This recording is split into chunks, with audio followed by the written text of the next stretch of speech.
Hello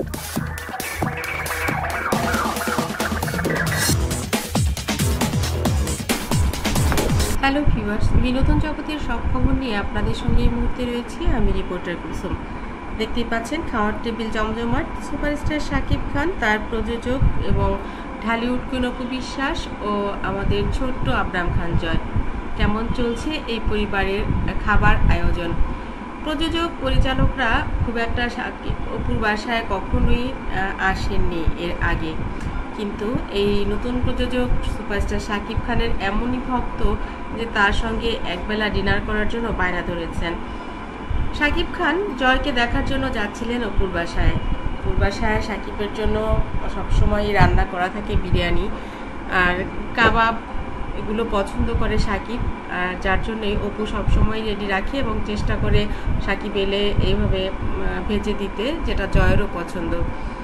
তো হঠাৎ করে জয় বলল পাপা যেহেতু আসছে তাহলে কাবাব আর বিরিয়ানি খাবো। অপু সেটাই রেডি করে দিয়েছে ঝটপট, এবং সাকিবের হাতে সময় ছিল না, মাত্র 5 মিনিট সময় ছিল। খাবার টেবিলের গল্পগুলো আসলে এরকমই হয়, হুটহাট খাবার চলে আসে। অনেক কিছু খাবার মাঝে মধ্যে অ্যারেঞ্জ থাকে, অনেক কিছু খাবার মাঝে মধ্যে থাকবে না, এটাই স্বাভাবিক।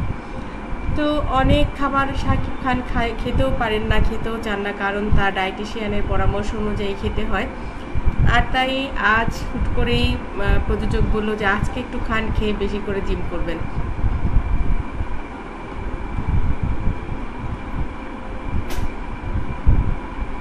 আসলে মাঝে মধ্যে এমন হয় যে পরিবারের সঙ্গে গল্পে গল্পে অনেক খাবার খাওয়া হয়ে যায়, এবং সেলিব্রিটিদের তো সেই ব্যাপারটা থাকেই যে সেটা আবার বার্ন করতে হয়, না হলে ফিটনেসের সমস্যা হয়। আর এ কারণে সাকিব অপু দুজনেই জিম করেন এবং খাবারও তারা ডায়েটিশিয়ানের পরামর্শ অনুযায়ী খেয়ে থাকেন, বেশি খাবার খান না। আর তাই তো বাসায় কেউ এলে তখন আসলে খাবারের মেনুটা একটু হলেও চেঞ্জ হয়ে যায়। অপু বিশ্বাস বলেন, আমি আসলে যত কিছুই হোক, মেহমানদের সামনেই হোক আর বাইরে, আমি খাবারটা খাই না, একদমই এড়িয়ে চলি, কারণ আমি ডায়েটিশিয়ানের কথার বাইরে এক ফোঁটাও চলি না। যখন আমি এক ফোঁটা চলতে যাই তখন দেখা যায় যে আরেক বেলাও হয়ে যায়। আর তাই আমি এখন ঠিক করেছি যে সে যা বলবে তার বাইরে আমি কিছুই কখনোই খাবো না।